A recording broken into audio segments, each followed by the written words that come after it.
الزامات کسی بھی انسان کو کتنی تکلیف دیتے ہیں، چاہے وہ اسے کتنا ہی ہنس کے مسکرا کر کیوں نہ گزار لے، لوگوں کو ظاہر کیوں نہ ہونے دے، لیکن الزامات اپنی جو ایک تکلیف ہے وہ انسان کے اندر چھوڑ جاتے ہیں۔ لوگ الزامات لگاتے وقت بالکل بھی احساس نہیں کرتے کہ ہمارے غلط جو الزامات ہیں، چاہے وہ دوسرا بندہ ہنس کے برداشت کر رہا ہے لیکن اس کے لیے کتنے تکلیف دہ ہیں، یہ تو وہی شخص جانتا ہے جن پہ الزامات لگتے ہیں۔ حسد میں اتنے پاگل نہ ہو جائیں، اتنے حد تک نہ چلے جائیں کہ آپ لوگوں کو دنیا اور دین سب کچھ بھول جائے۔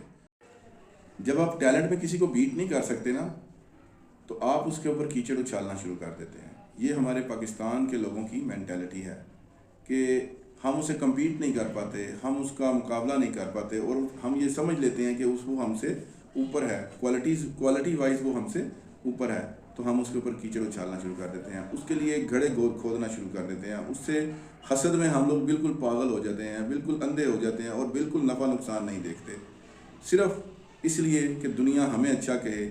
اس کے لیے ہمیں چاہے جتنے مرضی لوگوں کو خراب کرنا پڑے۔ یہی ہمارے پاکستان کے لوگوں کی مینٹیلٹی ہے۔ اور تیسری چیز جو بڑی امپورٹنٹ ہے، وہ چاپلوسی یا آئلی ٹنگ یوز کرنے والے لوگ ہیں، جو یہ سمجھتے ہیں کہ شاید ان کی آئلی ٹنگ ان کو ہر طرف سے، ہر خطرات سے بچا لیتی ہے، لیکن یقین کریں ملنا صرف وہی ہوتا ہے جو آپ کے نصیب کا ہوتا ہے۔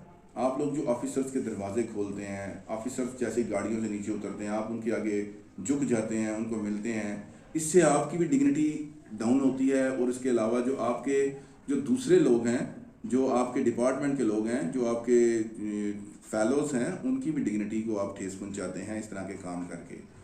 اس قسم کے کام نہ کریں، یہ leg pulling type and other thing of like these things. تو اس قسم کی کام نہ کریں، اس سے آپ کی عظمت میں اضافہ نہیں ہوگا، اس سے آپ کی عزت میں اضافہ نہیں ہوگا، بلکہ آپ لوگ دوسروں کی بھی توہین کا باعث بنیں گے۔ ملتا وہی ہے جو آپ کے نصیب کا ہوتا ہے۔ اگر آپ کسی کی گاڑی کھول رہے ہیں آگے ہو کے، کسی کو زیادہ جھک کے سلام کر رہے ہیں، جسے آپ جو ہے وہ آئلی ٹنگ یا کچھ بھی کر کے آپ لوگ یہ سمجھتے ہیں کہ ہم آفیسرز کی جو گڈ بک میں آ جائیں گے، تو ایسا کرنے سے جو آپ کبھی بھی گڈ بک میں نہیں آئیں گے۔ آپ کے نصیب، آپ کا دانا پانی لکھا جا چکا ہے ڈے 1 سے لاسٹ تک، لہذا ان کاموں سے کچھ بھی نہیں حاصل آپ لوگوں کو۔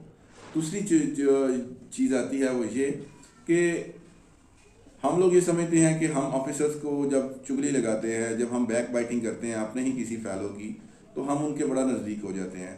تو میری ایک بات یہ سن لیں کہ آفیسرز، مینجمنٹ، ایڈمنسٹریشن، یہ کسی کی بھی کبھی بھی سگی نہیں ہوتی۔ یہ آپ کو تب تک استعمال کرتے ہیں جب تک آپ ان کے فائدے کے ہوتے ہیں۔ جب آپ ان کے فائدے کے نہیں رہتے تو آپ ایک لمحے کی بھی دیر نہیں کرتے، اور آپ کو اٹھا کے وہ اسکول، کالج، یونیورسٹی، آفیسز، ان سے اٹھا کے آپ کو باہر پھینک دیا جاتا ہے۔ Administration, management, and all administrations, they just use you and me and the other subordinates just like as a tissue paper, nothing else. So اپنا خیال رکھیں، اپنے ٹیلنٹ پر بھروسہ رکھیں، اپنے خدا پر بھروسہ رکھیں، اور اس کے حلال کمائیں۔ ان چیزوں سے کچھ بھی حاصل نہیں ہوتا۔ شکریہ۔